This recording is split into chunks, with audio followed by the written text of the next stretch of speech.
Well, welcome everybody. On behalf of the Baptist Study Center here at ACU and the Abilene Christian University Graduate School of Theology, I'd like to welcome everybody to this webinar. Today, we're going to be talking about young adult and youth ministry, some lessons learned during the recent months. And so we have with us a really great panel, folks who are in ministry all across the state and doing some interesting and different kinds of things. And so, real quickly, I want to kind of remind everybody of a couple of things. One, I'm going to ask everybody kind of keep their mics muted. That'll reduce some of the cross chatter. As you have questions, go ahead and submit them to the chat. And so the way that we're going to do this is that we'll go for probably about 20-25 minutes. I've got some questions lined up for each of the participants to kind of help us get started. But then as you're listening and as some things kind of begin to strike you, if you have things that are clicking for you and just want some more follow-up and clarification, drop that question into the chat box and let me know. And then I'm gonna try to save most of our time, or a good bit of our time, for some Q&A. You don't need to hear from me. You need to hear from the panelists that we've gathered today, who are doing some really great things that I'm looking forward to them sharing about. So it is a lot of fun to see some of the faces that are gathered here, some folks that I've seen like last week, and some folks that I haven't seen in a couple of years. So Jeff, good to see you. Nathan Mahand, always a pleasure. Davida, good to see you. Kyle, good to see you. All right, so let's go ahead and get started. Let me introduce our panelists that we have with us today. First up, we have Dr. Jeff Kennon. Dr. Kennon is the director of the Baptist Student Ministries at Texas Tech in Lubbock. Jeff is on his 14th year of being the director at the BSM there. Before Texas Tech, he served as the BSM director at Sam Houston State in Huntsville. He's also served as youth minister in a variety of local churches. He has 3 kids, all of who are in college, one who's in grad school, and he says he's been married for over almost 31 years right now. We also have with us Elena Vaughn. Elena serves as the Associate Pastor of Missions at Sugarland Baptist Church, where she strives to help congregants of all ages engage their talents and professional training in the art of loving their neighbor. She also adds, after a few sleepless nights, Elena can proudly say she's the new parent to a sheepadoodle named Pax. I'm guessing that's a cross between I'm not even sure what that's a cross between, but a sheepadoodle. Yes, Irish sheepdog and poodle. Irish sheepdog. Okay, there we go. That's gonna be a big dog. We also have with us Drew Doss. Drew is the digital campus and young adults pastor at First Baptist Richardson and the COO of a new company called Harp and Sling, which does digital marketing and design. Drew says that he loves coffee, cooking with cast iron, and being active outdoors. He is also a half Iron Man finisher and the co-author of The Smelly Gospel, available on Amazon for your purchase. We also have with us Dre Taybore. Dre is a current student in the Graduate School of Theology here at ACU. Dre's currently in my Baptist history class and doing quite well. I can go ahead and tell people that. So Dre is currently an associate minister at Mount Pisgah Missionary Baptist Church, also in Richardson, where our young adult ministry, he says, our young adult ministry Rise is vibrant and working to see people saved, shaped, and serving. Dre is also a father and a husband. So I'm delighted to have our panelists with us today and looking forward to our conversations. So I wanted to get us started, and I'm going to start with Jeff, and I'm going to ask all of our panelists kind of a couple of questions. So I'll start with you, Jeff. What has the shape of young adult ministry looked like for you these last months? And what kinds of things have changed? So what does it look like, and how has that changed over the last couple of months? Yeah, one thing that, what does it look like and how has it changed? Probably almost the same answer. For me, for us, it's been, as the whole world, it's been Zoom. That's why we're doing it even right now, right? And that's been a big change. of learning to adapt and connect with students in different formats that we haven't, that we're not accustomed to. I know students out here at Tech, I mean, a lot are on, everybody's online, you've got social media thing. But yeah, the difference has been the personal contact, and we've had to be real creative at how to maintain that, and work towards that. Some of our avenues of how we've made connections with students has changed. We've had to be flexible. I mean, the whole world has had to be flexible. And so we're continuing to learn that it really is about the personal relationships. And so the good thing about Zoom is there's a guy who didn't come to Tech, didn't come back because he has online classes, but I can still meet with him. We meet for personal discipleship stuff once a week, and we do it over Zoom. I have a guy who's a grad school student, and we do a grad student Bible study. He comes in through Zoom that we wouldn't have otherwise made a connection with. And this is a guy who's trying to get back on track with following Jesus. And he just happened to see that we were doing this and said, hey, I figured I'll join you guys. And so that's created some new open doors, but it's also created some frustrations because there's still nothing like personal contact.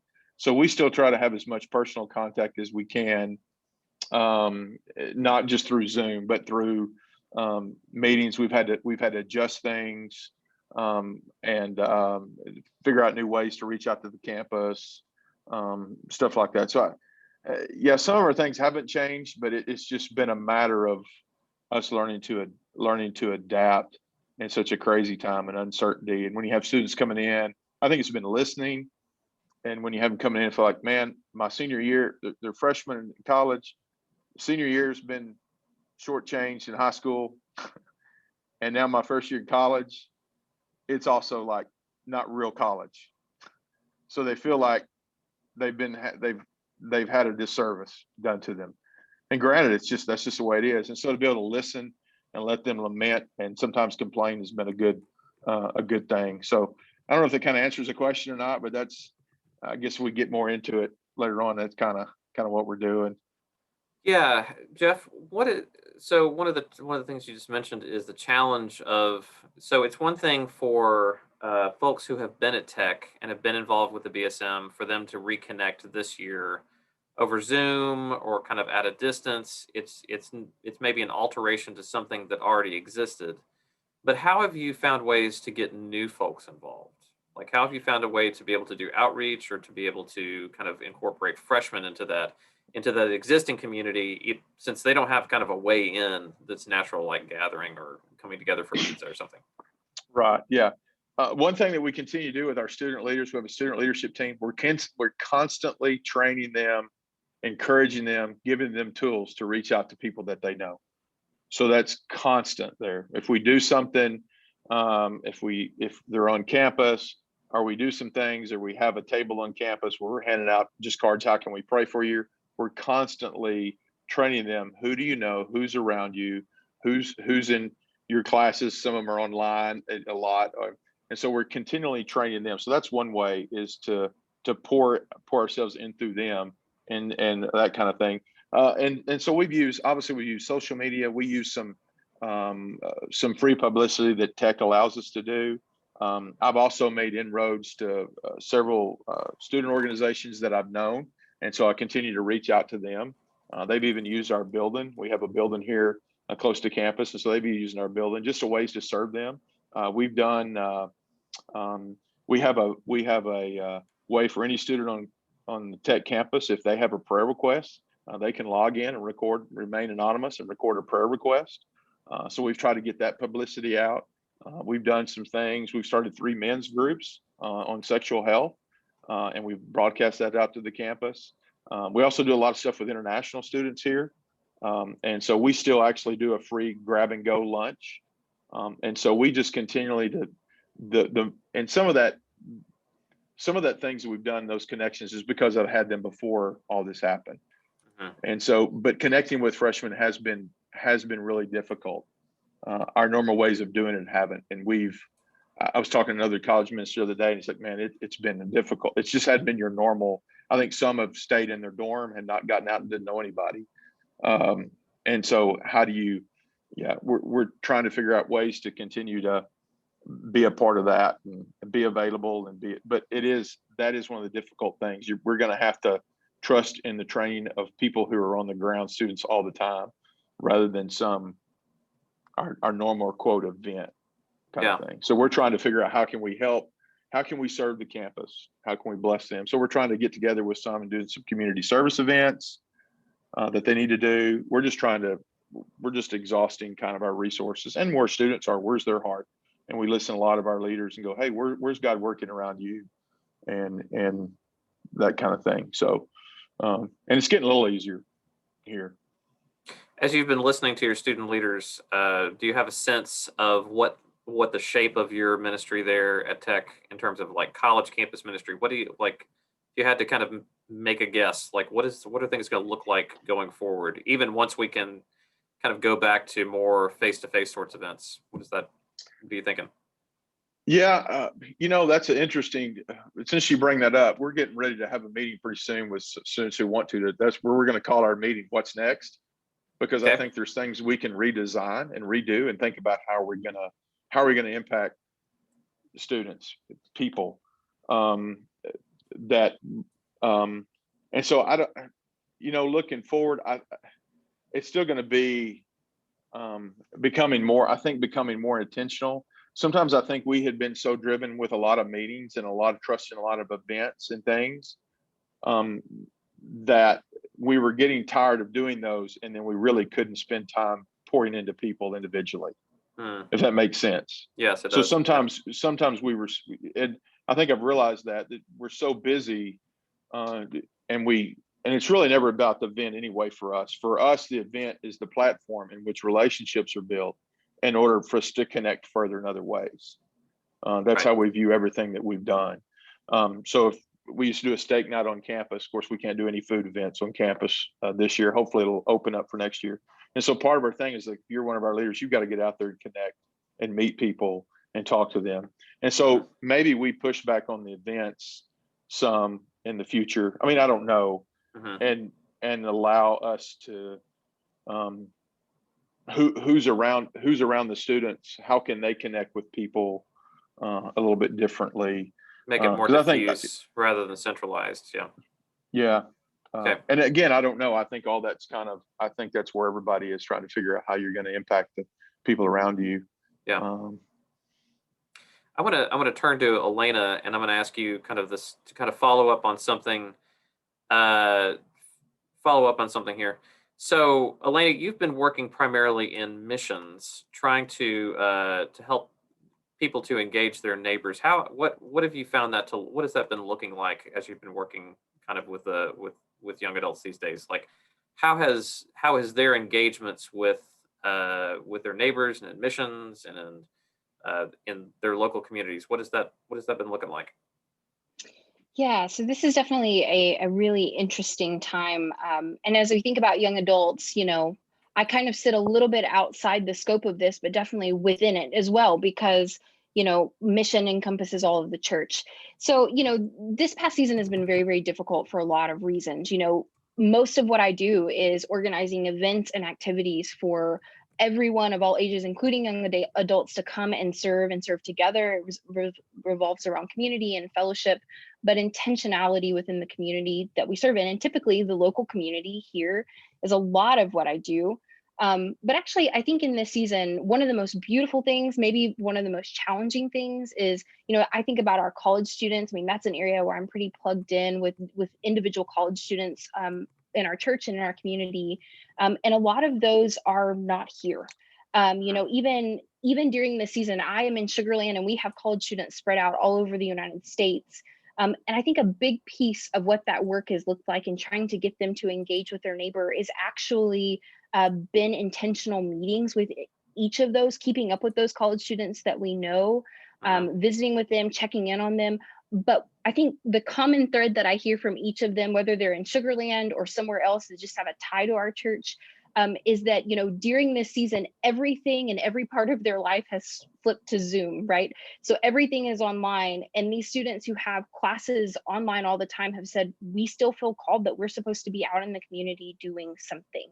And so I think one of the neat parts of my job in this has been, and it's also been really challenging for me. I've learned a lot about different ministries, not just in Houston, but really everywhere that we have students.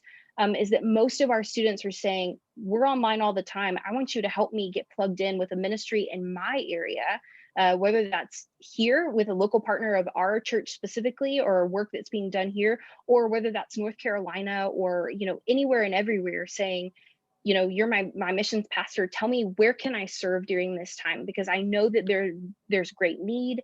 And that's just kind of been a huge piece of this, of saying, okay, I may not know exactly right now, but let me do some research. Let me figure out what's going on. And let me find you some options that might be good for you to plug into where you are. I think that answers your question. Yeah. So it's interesting, as Jeff was talking earlier, one of the things that he mentioned was that it emphasizes it. He's saying a shift away from kind of the big centralized events and kind of a movement toward more diffused, kind of localized things. And it sounds like you're seeing kind of some of the same movement with respect to missions as well. The students are, given that they're kind of rooted in a particular place, are not looking necessarily to kind of come back together to kind of the larger events, but they're looking now to kind of get shifted around and rooted into kind of more diffuse local places. So yes, I think that's been definitely a shift that I've seen. And even I want to tack on to the question you asked earlier about what do you see this looking like in the future? right. I really see this being a big piece of that. I think there are particular churches that are much more event oriented. I would say that our church is probably one of those that just kind of thrives on events, which isn't a bad thing. But as we endure this season and think about what the next pieces of this season look like, I do see that being a really big portion and a big shift for us, is figuring out, how do we engage the individual, and as themselves, not even just part of the individual church here, but the bigger church as a whole, helping them find places to serve as they connect. I mean, they don't even necessarily want us to do an organized event. I mean, some of those would be helpful. But really for them, it's that individual. I want to serve. Sometimes I don't have anything else to do. And that is where I'm finding connection, and where I'm finding meaning is in those relationships that I'm building as I'm loving my neighbor well. Good. That's great to hear. Dre, I'm gonna piggyback off of what Elena just said and ask you the same kind of questions. So your work has been more with students, or like students, young adults that are kind of local to your congregation. How is this kind of what kind of changes, what sort of things have you had to kind of reconfigure? How has that looked kind of within your local church context? Well, before the pandemic began, we understood Mount Pisgah, we are a commuter church. So we have members and congregants that come from all over the DFW area. So understanding that, we look towards the small group type setting and localizing in different zip codes, different neighborhoods all over the area. We were already in the process of doing this when the pandemic began, as well as holding some digital Bible studies with our young adult ministry. So the pandemic just kind of pushed us into a mode of moving faster than we were ready to. Needless to say, though, it was a great opportunity for our young adult ministry to shine, so to speak. Because we are sandwiched in between the young people, the children that are being raised, and also sandwiched between those older members of the church that don't necessarily use Zoom and don't necessarily watch Facebook or Instagram. So us being in this unique position, we used this moment in time to get the word out. We took to Instagram, and constantly post on Instagram. We have several different formats. We use GroupMe to stay connected. Although we have people ranging from far north Dallas to McKinney down to DeSoto, all over the DFW, Arlington. We stay connected through GroupMe as a young adult ministry, and we use that platform to share with each other, and so that each other can share with individuals in their individual communities. We've also been very active in continuing service. Our young adult ministry, our praise team is primarily made up of young adults. And so our pastor and our audio visual team, we use our young adults in our praise team from the beginning of the pandemic, even up until now. So we've remained very active in ministry. We've remained very prayerful. And as I said, our goal is to see people saved, shaped, and served. It's very interesting that during this pandemic, we've had about 100 young adults join our church between March of 2020 and now. That's remarkable. Yeah. Thank you. It's been constant work and staying connected. As Jeff mentioned earlier, just staying connected and adapting to the current situation that we have. And doing so, we try to reach out. We've been very active in food drives. We've been very, we have a weekly prayer call that we participate in. And actually, when the pandemic began, we were actually during Lent, we were actually doing a 40-day prayer session at 6 a.m. and 6 p.m. in which our young adults was very active in. And that bled over into us continuing that prayer from Easter all the way through mid-May on into June. So our goal was to continue to stay active and continue to be visible for those that are members of our church across the DFW area. And needless to say, we've had people from areas like North Carolina, Louisiana, even way up in Detroit, Michigan, log on and participate and be active in our worship services and connect with our young adult ministry for the simple fact that we've made a conscious effort to be connected to the community. That's great. That's really one of the things that I think that I'm hearing, and I'm going to follow up on this for I think maybe everybody here in just a second, is the role that technology is increasingly playing, including like digital platforms in terms of connecting with young adults. But I want to ask maybe a different kind of question. So you mentioned at the beginning that and I think this is right, that young adults kind of fit in this they're kind of in this weird space between children and seniors, not only with respect to age, but with respect to kind of, these are groups that tend to be fairly tethered to communities. Yes. You have, children that are embedded within their families, older adults that kind of have established communities, but young adults tend to be a much more flexible and much more, they're kind of establishing new relationships. They're kind of breaking off from old family roots. They're kind of in this weird transitional space already. And so, so what I'm hearing kind of across the board is that these folks seemed much more adept at being able to make this transition and to make new connections, because that's kind of where they were already. That's where they were already, right? They were already kind of in this mode of being able to kind of shift around and move.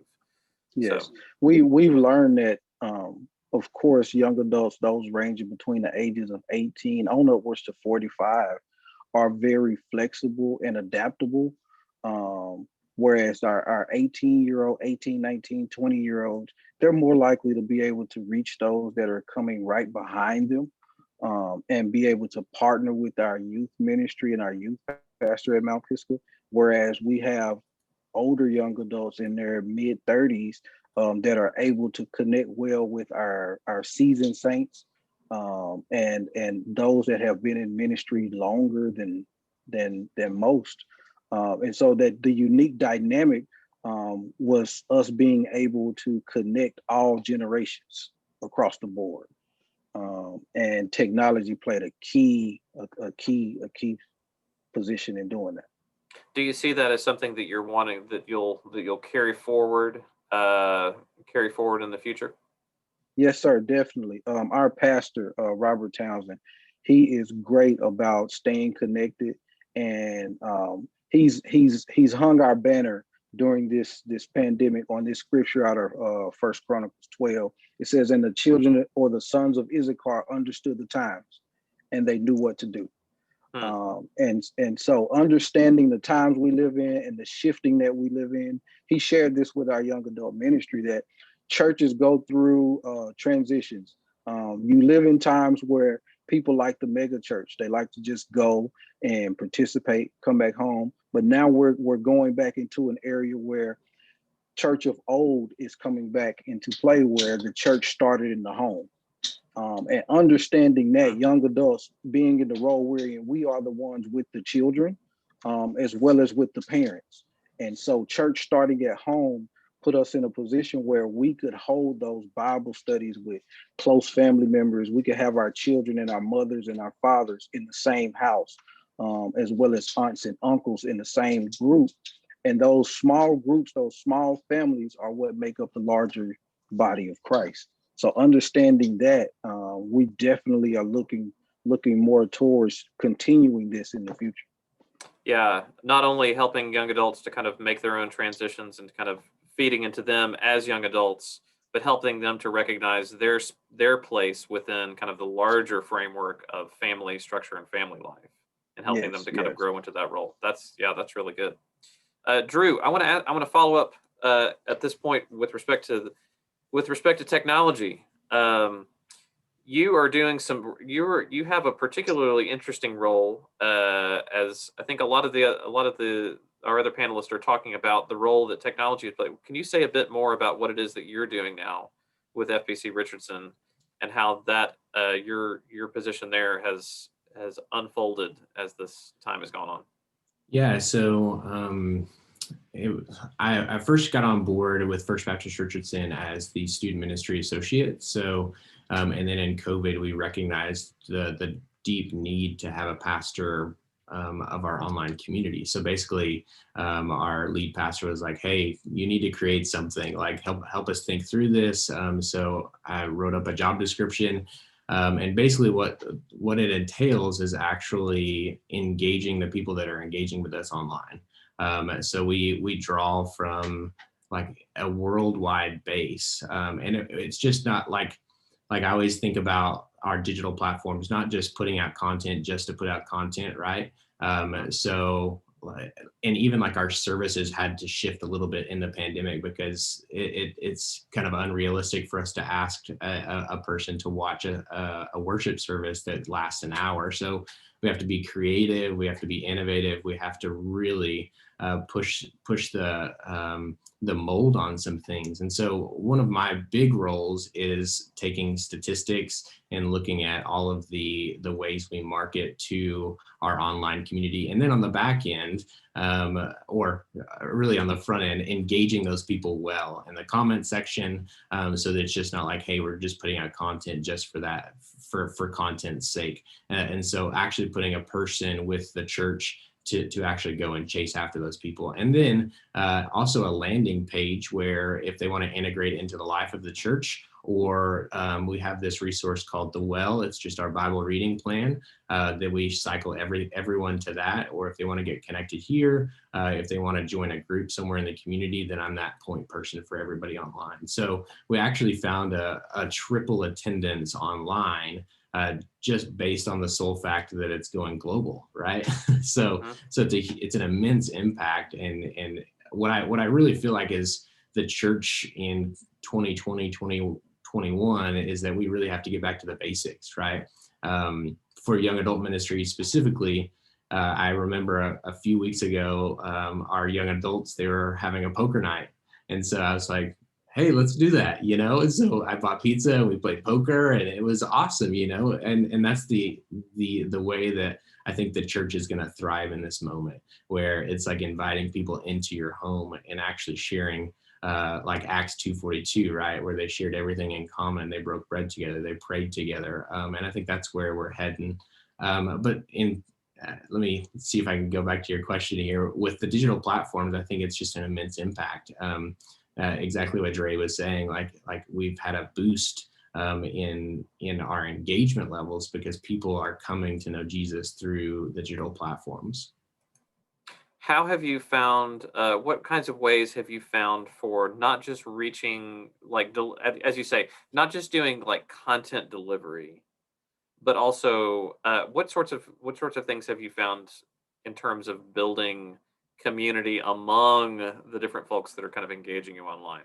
So it's one thing, I think, to kind of go back to a comment that Jeff and Elena raised. It's one thing for us to think about kind of the work that we've been doing in ministry, whether it's prayer, whether it's gathering for Bible studies, whether it is gathering together for mission, that we're accustomed to thinking about those kind of as in-person physical things, like bodily kinds of things that we do. How do you do that in an online platform? Like, what does that look like? Yeah, so what we're crafting right now is a service specifically geared toward the home. So it's a max of 30 minutes, and it's kind of like a TED Talk style sermon engagement where we're asking people, hey, we realize that you're not in the church building. We get that. And so even the recording itself is not going to be in the church building. We're going to rent some space and make it look and feel like it's professionally done in like your home, right? We did a home for Christmas thing where we went into someone's home and did a full Christmas service, but it was that like it just has to be super intentional for us to do that. And the way we build community, I think, it's really, really difficult to do online. But one of the ways we found to do that really well is simply start a Facebook group where people engage on a scripture passage, like the well that we are doing that I mentioned earlier. We have a specific Facebook page for that, and people are on there engaging every single day about what they're listening and learning from Jesus, and it's really incredible the things that are coming out of that. And then I would also say the way that we're creating community is I have the ability to tell stories that really no one else gets to say, no one else gets to hear, right? So we have a thing called Drew's Brews where we have unfiltered coffee shop conversations, where for 15 minutes before the service starts, I bring on a person and we just go Facebook Live and have a casual conversation. And some of those conversations turn really amazing. So I had this, he was probably in his early 70s, a man, and he was talking about how like he engages his waiter at the waiter table, at his table, asking like, hey, what was tell me the story of your first tattoo, and I have the ability then to turn that story around to build up our community. So I always say, like, in a way, you would never find that on the sermon or on the main stage for a Sunday morning, but we're able to tell story after story after story every single week, and then people are buying into that, and we're building a community through those stories. That's good.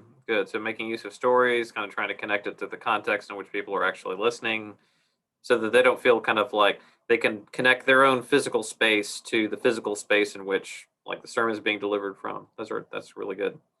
So we have a few questions coming in. So given we have about 25 minutes left, I want to give the rest of our time to just kind of to our other folks kind of being able to process together. So I want to start off here with a question about momentum. And so it sounds like as we hear from the four of y'all, that y'all have really gained some valuable insights into not only how young adults function or what young adults are looking for and how they're being ministered to, but how do you carry this momentum forward even after like normal, quote unquote, normal times return? Like, what have any of y'all given thought to connecting?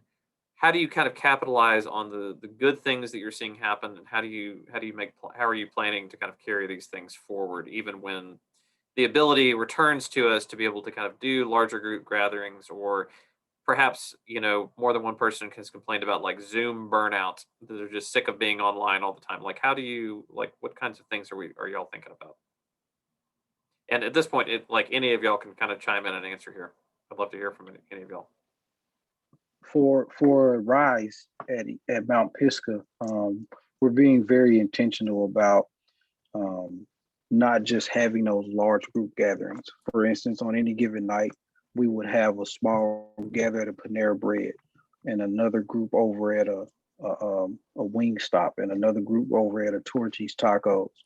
Another group may be skating, and it's just building community together, whether we are in the same place or not. That's been a big thing for us during the pandemic, and it's continuing to be a big thing for us as we move forward. Is understanding that everybody can't be in the same place at the same time, but that does not mean that we still can't be community.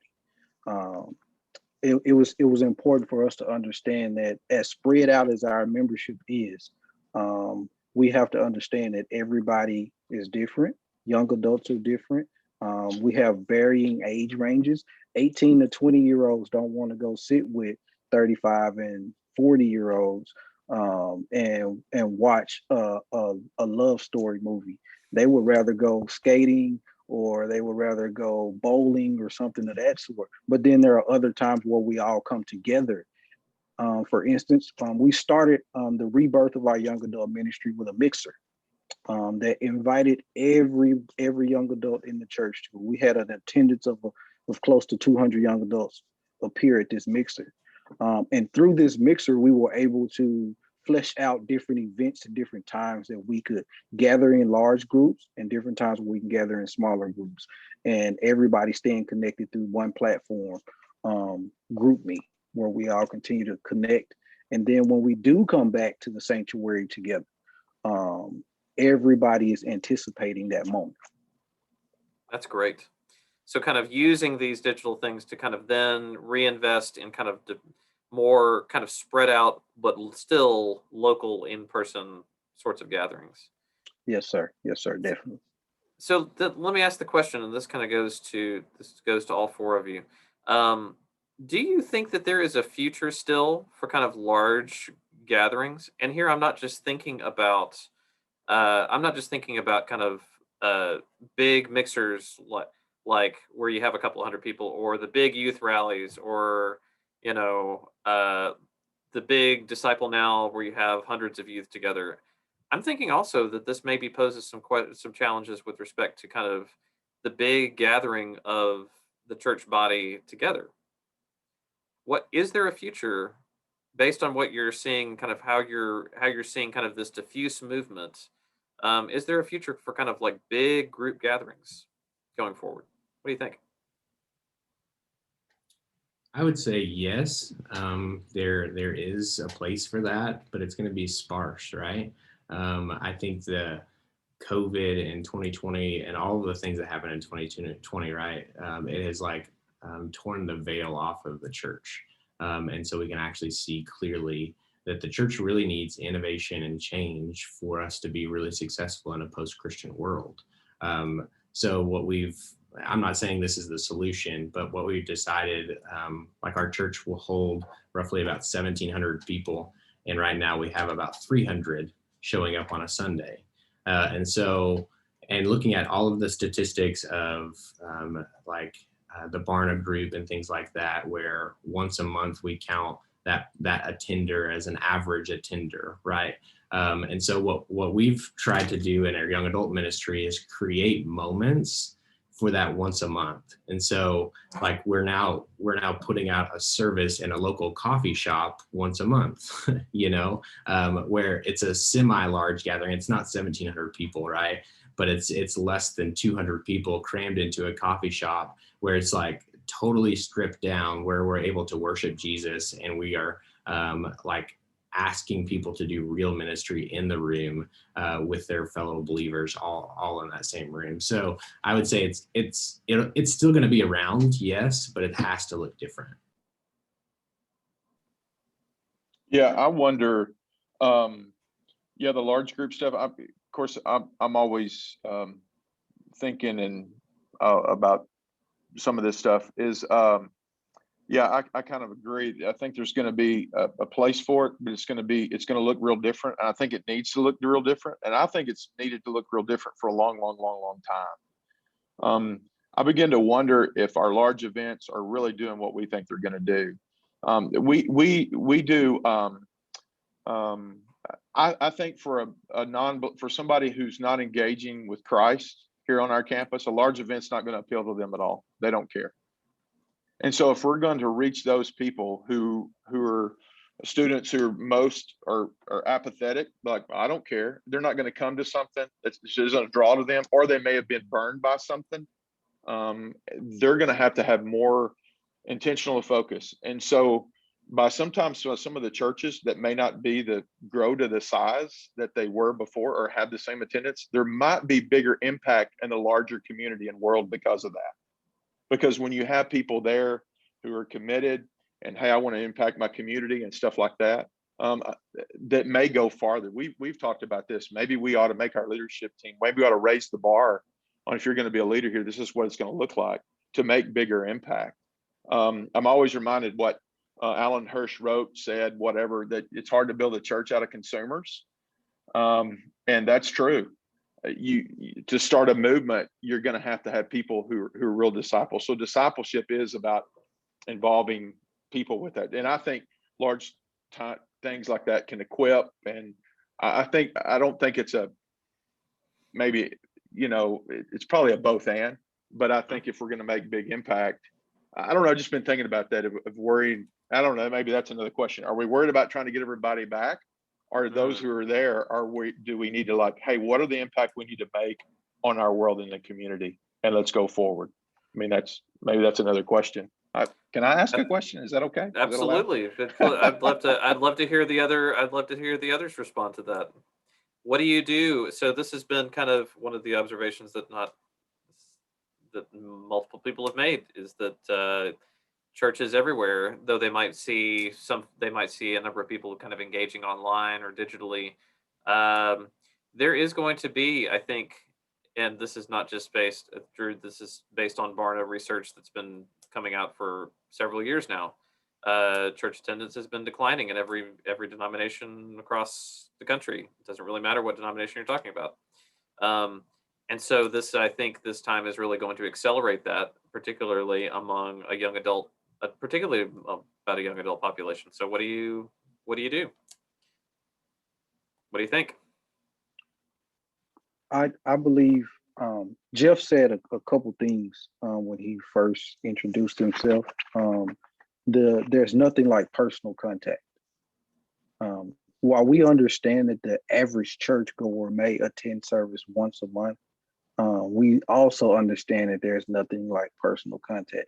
So we found that there's a hunger for the coming together, but as Jeff and Drew said, it will look very much different from it did pre-pandemic.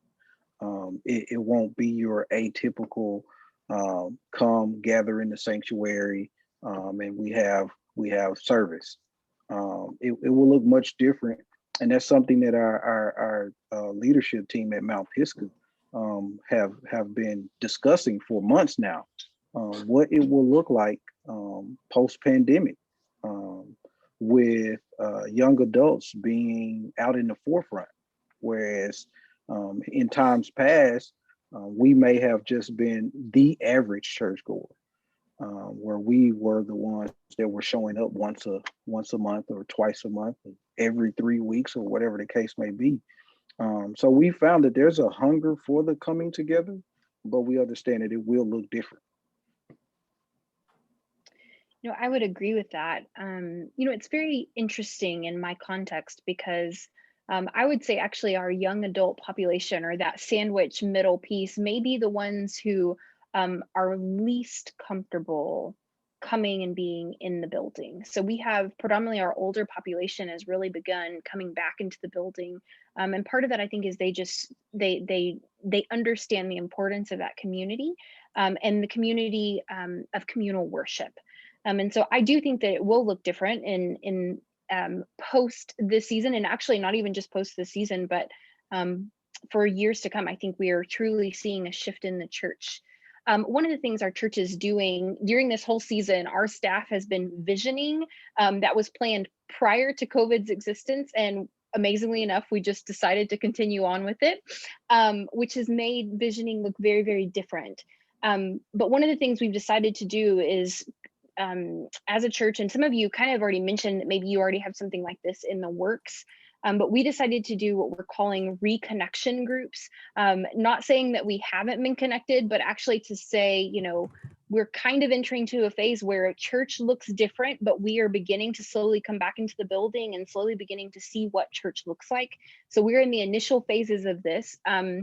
But what it really looks like is trying to see which of our congregants have been plugged in, whether that's online or in person during the season, really those that we've made contact with, and then kind of having them help us spearhead these reconnection groups where we say, you know, we're going to single out, you know, every connection leader will have, a reconnection leader will have 8 to 10 people or 8 to 10 families, depending upon the dynamic there. And then actually tasking them with month by month for the rest of the year, encourage like things that we are asking them to do. So like 1 month could be just contact all of your people, be a care leader, call them, see how they are, really make that interaction, that personal connection. But then number 2, you know, things that we are beginning to do and feel comfortable with, whether that's picnic on our lawn outside the church, or things that we've decided, you know, this is something we feel comfortable doing. We're asking our connection leaders to invite their group, come and participate as your community within the whole of our community. And so part of it is recognizing, you know, community gathering and church and the large scale will look different, but you know, also kind of like someone else said, I can't remember who said it, we've also experienced a grand amount of guests during this time, because those who were looking to leave their church kind of gave them the freedom to go, okay, just a clean break, let me scope everything out online, because everybody switched online. So then as we begin to reconnect and gather back in person, whatever that may be, it kind of gives them a small window in to create a small amount of community and then find their place in the bigger community. So really just that importance on that inner group. Yeah. I have a question that I'm going to pose that has come in, if I can find it now. This is more for like leader development.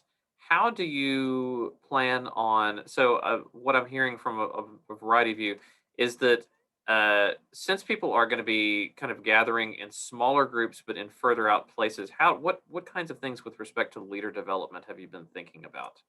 If the future of ministry is not going to be resting on kind of the large groups, but the kind of these diffuse gatherings, what kind of things do we need to be thinking about with developing new leaders to help lead those ministries? For us, it's been developing disciples. Let's just simply start there. In order to disciple, you must be discipled first. In Matthew 28, 19, and 20, when Christ tells the disciples to go, teach, and then make disciples by baptizing and so on. That's been a staple for us.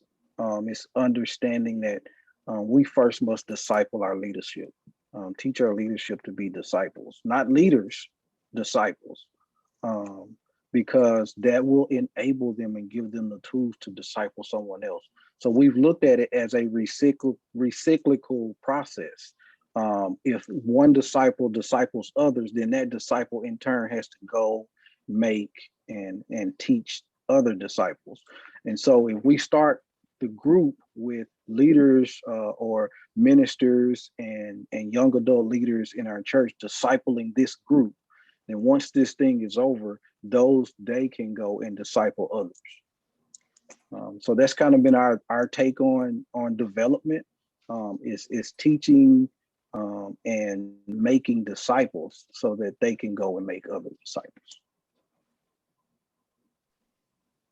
Yeah, with our leaders and their students, a lot of our students are, a lot of our leaders, well, all our leaders really are students. And so we meet with them weekly, and not just as a large group, individually or in pairs. We meet with them weekly, and we'll go over some Bible stuff together. I know last semester we went over a book called Breaking the Huddle on how to create multiplying groups. And so we asked them questions: who are you praying for? Things like that. How's things going in your group? So we're constant in communication with them, teaching them that. We also have a group on Monday night that's been going on called Renewed, and it's really learning how to do ministry in the everyday life. And so they're involved in learning how to share the gospel, how to lead Bible studies, how to lead Bible reading groups, or if you want to read the Bible with a friend. And so we're constantly doing things like that to pour into leaders, to where they can therefore pull into leaders. We kind of saying that we make disciples who make disciples who make disciples. That's kind of what we want to do, the multiplication thing. So we're constantly figuring out ways to pour into students and to instruct them and to guide them and to encourage them and to meet with them. And then hopefully then they are taking that information and meeting with others and doing the same kind of thing.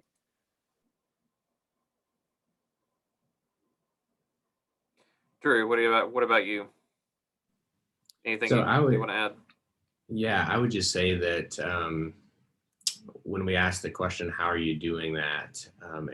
And even your previous question about what does it really look like? I would just say that it's messy and like, I don't exactly know how we're going to do it, but I think the course of, if we all read the Gospels well, it's Jesus says, go. And the disciples are like, I don't know what to do. I don't know how you're going to make this happen, but just trusting that the Lord is going to take care of that. And then what I've seen, especially in our context, is that we are a very old historic Baptist church. And so for us to really hand over the keys to our young adults is very, very critical. And I think that decentralizes the church, right? At some point, like people are like, well, we have to have some sort of training program in place for them to actually be successful, right? But I think the reality is once we hand over those keys, then they take those keys and they run with them, and then they're able to start that cyclical process like Dre was talking about. Just disciples making disciples making disciples. So I think it's we have to have some sort of coaching, right? I think that's very critical, but it's going to look messy, and especially in this age of the post-pandemic world, or pandemic world, we're still in it. It's still going to look a lot different than it used to be, and I think that's a good thing, where we're handing over keys to our leaders. Let me ask one more question to kind of send us out here, and I'm going to start with Elena. I'm going to start with you, if that's okay. As you think about your role as a minister to involving young adults over these last couple of months, how has that changed? How is kind of the restructuring, the reorganization, the recalibrating of how you do ministry? How has that changed your sense of vocation? Yeah, I thought a lot about this question even before you ask it, because I think that, I think for me personally, it's really taken me back to the heart of why I felt the call to ministry. And it really is a thing that I think several people have mentioned here, because this has become so prevalent in this time. And that is just the work of pastoral care.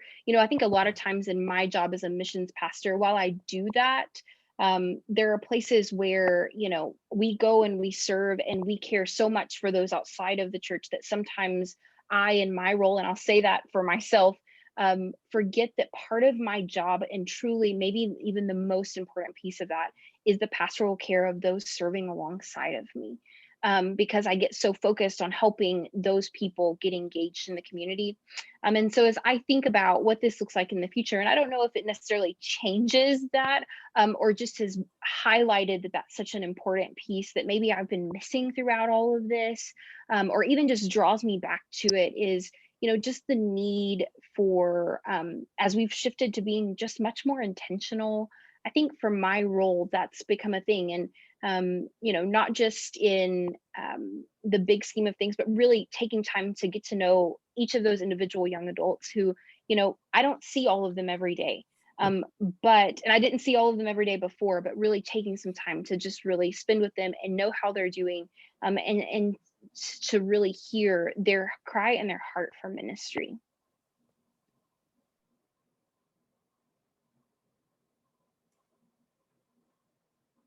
Any other kind of concluding thoughts? How is this like the shift in what you do and how you do it? Has that changed your sense of vocation at all?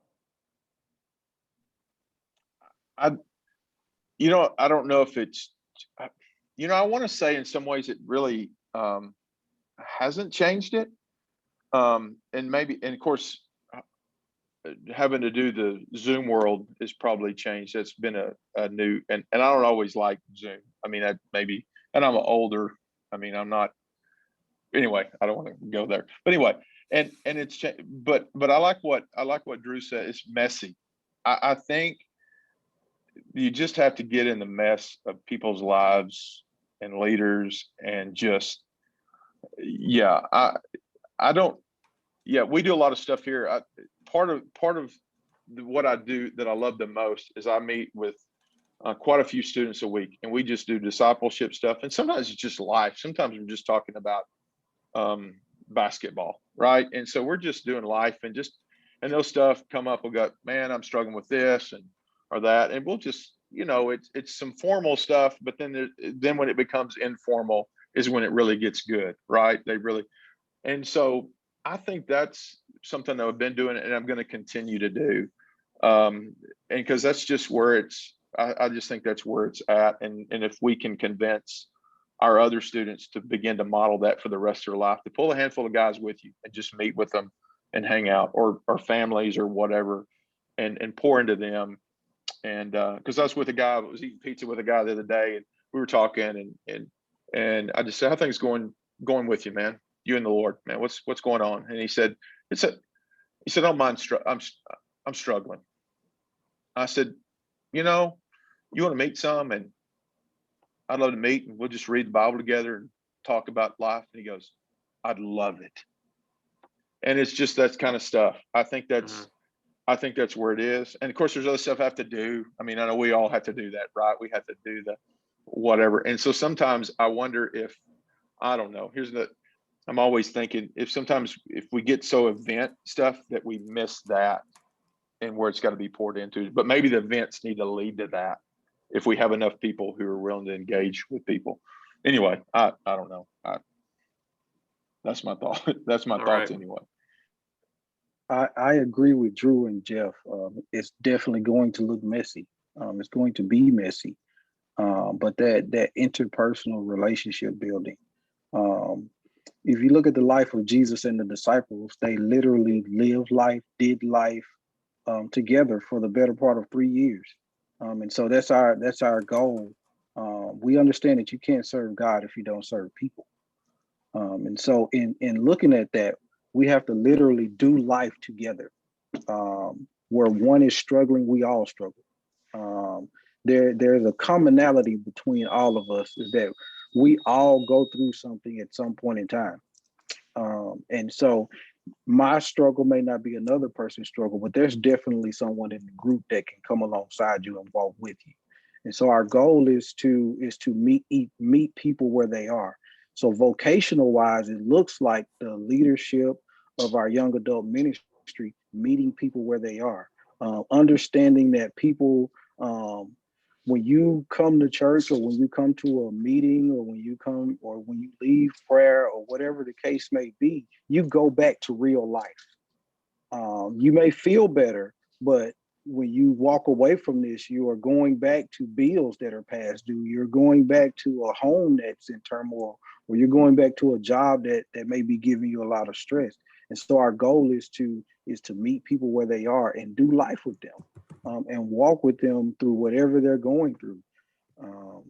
And that for us, we look at it as our reasonable service. It's just to do life with each other.